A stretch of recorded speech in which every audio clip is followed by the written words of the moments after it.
Assalamualaikum warahmatullahi wabarakatuh. Nama saya Tika Dewi Tirawati dari kelas Perbankan Syariah 2H nomor NIM 215231286. Pada kesempatan kali ini, saya akan memaparkan mengenai biografi Imam Mazhab, yaitu yang pertama ada Imam Hanafi, yang kedua ada Imam Maliki, yang ketiga ada Imam Syafi'i, dan yang keempat ada Imam Hambali. Biografi yang pertama yaitu biografi dari Imam Hanafi. Nama lengkap dari Imam Hanafi adalah Abu Hanifah Nu'man bin Sabit bin Sutta At-Taimi.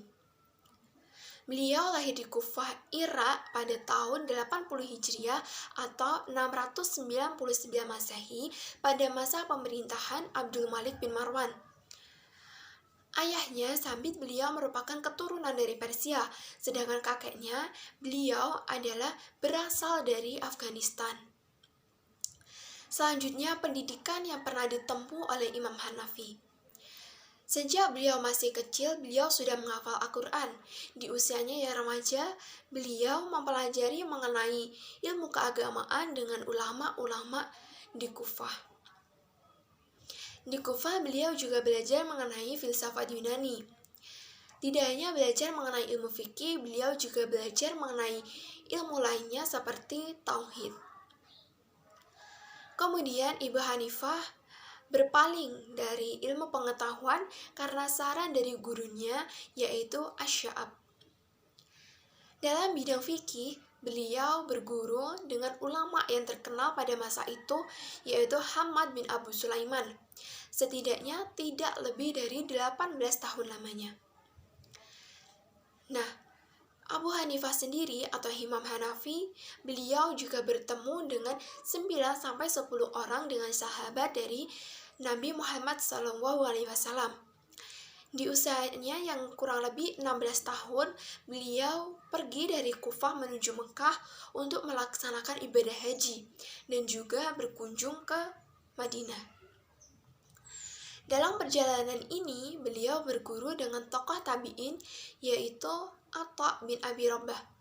Beliau adalah ulama yang terkenal di Mekah. Nah, untuk selanjutnya yaitu guru dan juga murid dari Imam Hanafi. Ada banyak sekali guru dan imam dari Imam Hanafi. Maka di sini saya akan menyebutkan beberapa contohnya. Untuk guru dari Imam Hanafi yaitu yang pertama seperti Asy-Sya'ab, yang kedua ada Hammad bin Abu Sulaiman, yang ketiga ada Atha bin Abi Rabah. Nah, untuk muridnya sendiri ada Muhammad bin Al-Hasan, kemudian ada juga yang kedua Al-Hasan bin Ziyad Al-Lu'lu'i, dan yang ketiga ada Abu Yusuf. Selanjutnya adalah karya-karya dari Imam Hanafi.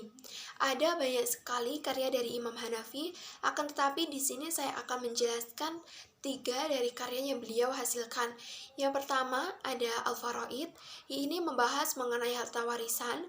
Kemudian yang kedua adalah Asy-Syurut, ini membahas mengenai perjanjian. Sedangkan yang ketiga adalah Al-Fiqh Al-Akbar. Al-Fiqh Al-Akbar ini membahas mengenai ilmu kalam atau teologi beserta dengan penjelasannya.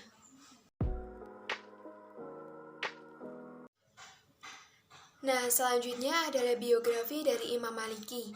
Nama lengkap dari Imam Malik adalah Abu Abdullah Malik bin Anas bin Malik bin Abi Amir bin Haris. Beliau lahir pada tahun 93 Hijriah dan wafat pada tahun 179 Hijriah. Beliau lahir pada masa pemerintahan Al-Walid bin Abdul Malik dan wafat pada masa pemerintahan Bani Abbas, atau lebih tepatnya pada masa pemerintahan Ar-Rasyid. Beliau merupakan keturunan dari bangsa Himyar, yaitu jajahan negara Yaman. Selanjutnya adalah pendidikan yang ditempuh oleh Imam Maliki. Imam Maliki terdidik di kota Madinah pada masa pemerintahan Sulaiman bin Abdul Malik atau pada masa pemerintahan Bani Umayyah. Pelajaran pertama yang diterimanya adalah Al-Quran mengenai cara membaca, memahami maknanya, dan juga mengenai tafsirnya.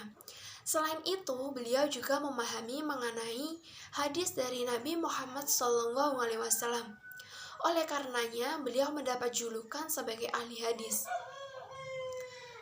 Selain belajar mengenai hal tersebut, beliau juga mempelajari berbagai macam ilmu pengetahuan, seperti ilmu hadis, fatwa dari para sahabat, dan juga ilmu fikih yaitu mengenai ilmu ra'yu. Nah, setelah beliau mengerti, memahami, dan menguasai dasar-dasar dari agama Islam, terutama dalam fikih dan juga hadis, maka beliau melakukan pengembangan dari pemikirannya tersebut dengan cara mendatangi ulama di Masjidil Haram. Cara yang beliau lakukan yaitu dengan cara berdiskusi dan bertukar pikiran dengan para ulama tersebut. Nah, karena kecintaan beliau dengan ilmu pengetahuan, maka hampir seluruh dari kehidupannya beliau abdikan dalam ilmu pengetahuan.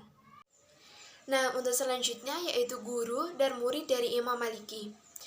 Beberapa contoh dari guru dari Imam Maliki yaitu yang pertama ada Nafi, kemudian yang kedua ada Rabi'ah bin Abdurrahman. Untuk contoh dari murid Imam Maliki sendiri yaitu yang pertama ada Imam Syafi'i, yang kedua ada Abu Abdillah Abdul Ar-Rahman, kemudian yang ketiga ada Abdullah bin Abdul Hakam. Nah, untuk karyanya sendiri, Imam Maliki memiliki banyak karya. Contohnya yaitu karya beliau yang masih terkenal hingga saat ini adalah Al-Muwatta. Sedangkan beliau juga tidak hanya memiliki karya berupa kitab dan buku, tetapi beliau juga memiliki karya berupa risalah, yaitu seperti risalah fil qadar. Nah, untuk biografi yang ketiga yaitu biografi milik Imam Syafi'i. Nama lengkap dari Imam Syafi'i adalah Abu Abdullah Muhammad bin Idris al-Syafi'i. Beliau lahir pada tahun 150 Hijriah, lebih tepatnya pada bulan Rajab di Gaza, sedangkan beliau wafat pada tahun 204 Hijriah di Mesir. Dilihat dari garis keturunannya, beliau masih memiliki hubungan dengan Nabi Muhammad SAW. Selanjutnya yaitu pendidikan yang ditempuh oleh Imam Syafi'i. Di usianya yang kurang lebih 10 tahun, Imam Syafi'i dibawa ibunya menuju Mekah. Di usianya yang masih kecil, Imam Syafi'i sudah mampu menghafalkan Al-Quran. Nah, di Mekah sendiri, Imam Syafi'i belajar mengenai hadis dengan ulama-ulama hadis. Mula-mula Imam Syafi'i berguru dengan Muslim bin Khalid al-Zinji. Kemudian Imam Syafi'i melanjutkan pengembaraannya ke Madinah untuk menemui Imam Maliki. Beliau menemui Imam Maliki untuk meminta izin agar diperkenankan untuk meriwayatkan hadis-hadisnya. Akan tetapi Imam Maliki memberikan ujian atau tes kepada Imam Syafi'i untuk membacakan kitab Al-Muwatta. Ternyata Imam Syafi'i menghafalnya di luar kepala. Nah, setelah itu Imam Syafi'i berlanjut menuju Baghdad. Di Baghdad sendiri, Imam Syafi'i kurang lebih selama 2 tahun. Kemudian beliau melanjutkan perjalanannya menuju Makkah, Yaman, dan juga Irak. Di Yaman, beliau berguru dengan Matrak bin Mazin, sedangkan di Irak, beliau berguru dengan Muhammad bin Hasan. Nah, untuk selanjutnya yaitu saya akan membahas mengenai murid dan guru dari Imam Syafi'i. Untuk guru dari Imam Syafi'i, saya akan menyebutkan 4 contoh dari guru Imam Syafi'i, yaitu yang pertama, ada Imam Maliki, yang kedua ada Muslim bin Khalid al-Zinji, kemudian yang kedua ada Muhammad bin Hasan, kemudian yang keempat ada Matraks bin Mazin. Nah, untuk murid dari Imam Syafi'i sendiri, yaitu yang pertama ada Imam Hambali, yang kedua ada Abu Bakar al-Humaidi, dan yang ketiga ada Abu Ja'far at-Tabari. Nah, untuk karya-karya dari Imam Syafi'i sendiri ada banyak sekali karya yang dihasilkan oleh Imam Syafi'i. Akan tetapi di sini saya akan menyebutkan 3 contoh dari karya Imam Syafi'i. Yang pertama ada Ar-Risalah. Ar-Risalah ini membahas mengenai usul fikih. Kemudian yang kedua adalah Al-Um. Al-Um ini membahas mengenai hasil dari ijtihad dari Imam Syafi'i. Nah, yang ketiga karya dari Imam Syafi'i yaitu Al-Ikhtilat Al-Hadis. Al-Ikhtilat Al-Hadis ini membahas mengenai perbedaan persepsi dari para ulama mengenai hadis. Selanjutnya, biografi milik Imam Hambali. Nama lengkap dari Imam Hambali adalah Abu Abdullah Ahmad bin Muhammad bin Hambal Asy-Syaibani. Beliau lahir pada tahun 164 Hijriah, yaitu pada bulan Rabiul Awal di Baghdad. Ayahnya Muhammad terkenal sebagai pejuang yang tinggal di Basrah, Irak, sedangkan ibunya adalah Sofiyah binti Maimunah binti Malik Asy-Syaibani. Nah, selanjutnya yaitu pendidikan yang ditempuh oleh Imam Hambali. Di usianya yang masih muda, Imam Hambali mempelajari mengenai agama Islam seperti Al-Quran, hadis, bahasa Arab, dan ilmu lainnya kepada ulama-ulama yang ada di Baghdad kala itu. Karena kurangnya kondisi ekonomi dari Imam Hambali membatasi keinginan dan juga cita-cita beliau untuk mendapatkan ilmu secara lebih lanjut. Akan tetapi karena kegigihan dari Imam Hambali, maka beliau bersedia atau tidak segan untuk menerima pekerjaan apapun itu asalkan pekerjaan itu halal. Nah, pada masa pemerintahan dari Harun ar-Rasyid atau lebih tepatnya ketika usia dari Imam Hambali 16 tahun, Imam Hambali mulai mempelajari ilmu hadis secara lebih khusus dan guru pertama yang beliau datangi adalah Hashim bin Bashir. Nah, karena tekadnya untuk menuntut ilmu itu sangat besar, maka beliau melakukan pengembaraan ilmu dengan cara mendatangi pusat-pusat ilmu keislaman. Karena pengembaraan beliau ini, beliau bertemu dengan ulama-ulama besar seperti Imam Syafi'i. Pertemuannya dengan Imam Syafi'i itulah yang menjadikan beliau dapat mempelajari mengenai fikih, usul fikih, nasikh dan mansukh, serta kesahihan dari hadis.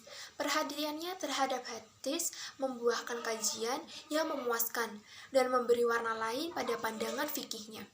Beliau lebih banyak mempergunakan hadis sebagai rujukan dalam memberi fatwa-fatwa fikihnya. Nah, selanjutnya yaitu guru dan murid dari Imam Hambali. Guru dari Imam Hambali yaitu yang pertama ada Imam Syafi'i, yang kedua ada Hashim bin Bashir, kemudian yang ketiga ada Imam Ismail bin Aliyah. Nah, untuk murid dari Imam Hambali sendiri yaitu yang pertama ada Soleh bin Ahmad bin Hambal, yang kedua ada Abdullah bin Ahmad bin Hambal, kemudian yang ketiga ada Ahmad bin Muhammad. Selanjutnya, karya yang dihasilkan oleh Imam Hambali. Yang pertama ada Al-Musnad, yang kedua ada kitab At-Tafsir, kemudian yang ketiga ada kitab Al-Nasikh wa Al-Mansukh, kemudian yang keempat ada kitab At-Tarikh. Yang tentunya masih ada banyak sekali karya yang dihasilkan oleh Imam Hambali. Akan tetapi di sini saya menyebutkan 4 hasil karya dari Imam Hambali. Nah, cukup sekian yang bisa saya sampaikan. Apabila ada kesalahan, mohon dimaafkan. Semoga apa yang saya sampaikan tadi bisa bermanfaat untuk kita semua. Sekian, wassalamualaikum warahmatullahi wabarakatuh.